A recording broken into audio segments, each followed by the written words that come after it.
Hi, I'm Dan and welcome to my kitchen here at Little Bakes and Blooms. We're a shop located in the main street of Moonta here in South Australia, and we're a florist and we have bakes which are offered on a pop-up sort of basis in store from time to time. I specialise mainly in small individual portions, but today I'm going to cook a lemon and poppy seed cake for you. It's going to be a layer cake, and I cook my cakes in small pans like this, so they actually cook them in layers. I find that gives you a much better cake. They cook quicker, they're a much more softer cake, and I just find that works a lot easier for me. So the ingredients I have here, all obviously at room temperature. Everything cooks better from room temperature. So we have butter, eggs, quite a lot of eggs, self-raising flour, sugar, a tablespoon of milk, about 6 tablespoons of lemon juice, poppy seeds, and some lemon zest. So basically this method is, like I do with my big cakes, more as a creaming method where you cream your sugar and your butter together for quite a while to create that air.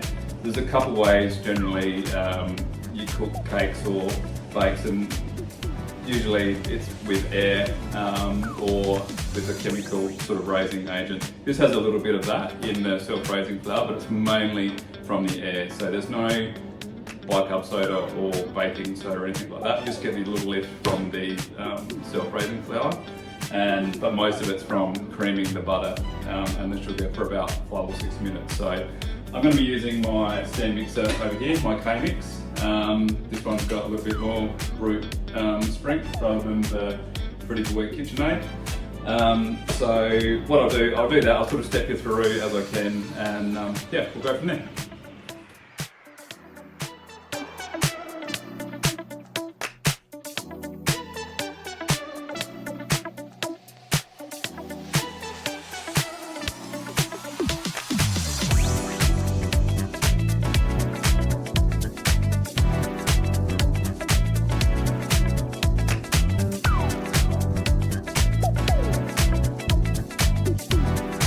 So that's at about 5.5 minutes, and you can see how much air has been incorporated now into that. You will have to sort of stop your mixer a few times while it's creaming, just to scrape it on the sides. So I reckon that's pretty good. So from about 5 minutes, the air really started to incorporate, so I wouldn't do it any less than 5. Just give it one last blitz.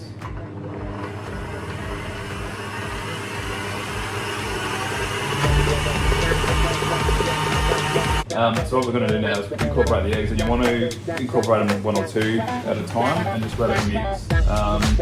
Chances are your batter will probably split. Don't worry about that too much, we'll get it back when we put the flavouring later on. So it may go a bit scrambled, a little bit like scrambled eggs, but that won't affect the overall batter in the end.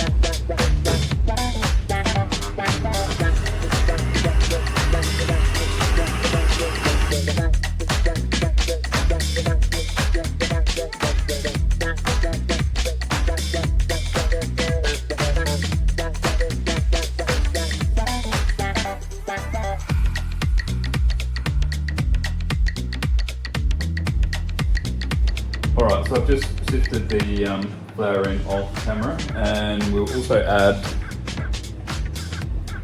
the poppy seeds and the zest. And now we just want to incorporate it until it's just incorporated, and then we'll add the rest. So just folding it.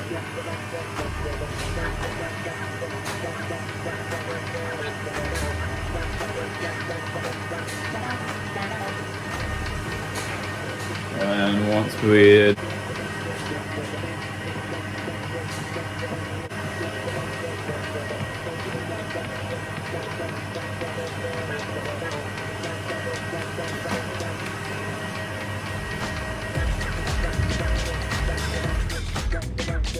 Alright, so we're basically all mixed in. I just always like to finish off the butter by hand just so it's not over mixed and we're not creating too much gluten. We don't want a tough cake.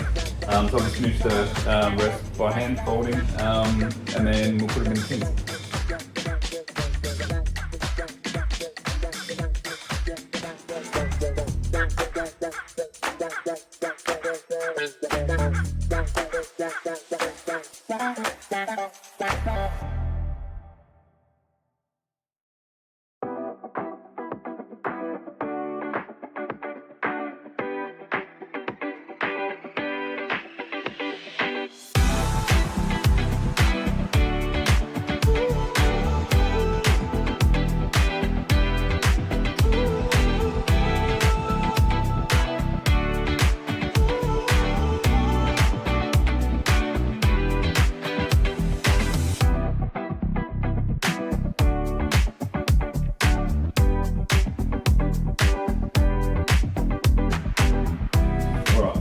Got our 4 tins with the butter in it. We just want to level off the top because obviously it's a pretty thick butter.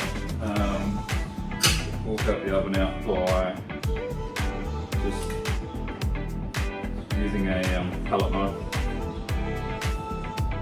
Doesn't need to be perfect, just as level as you can sort of get that, just so you get an even cake.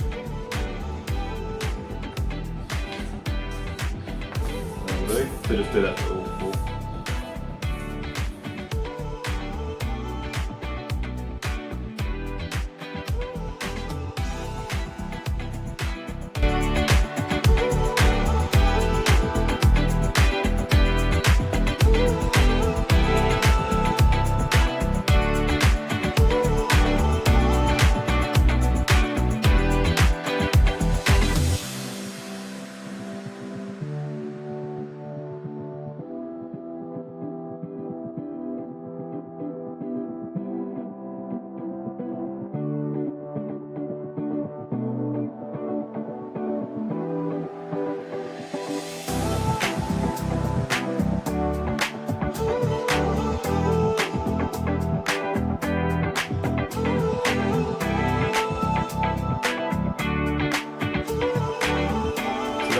Exactly 22 minutes for me.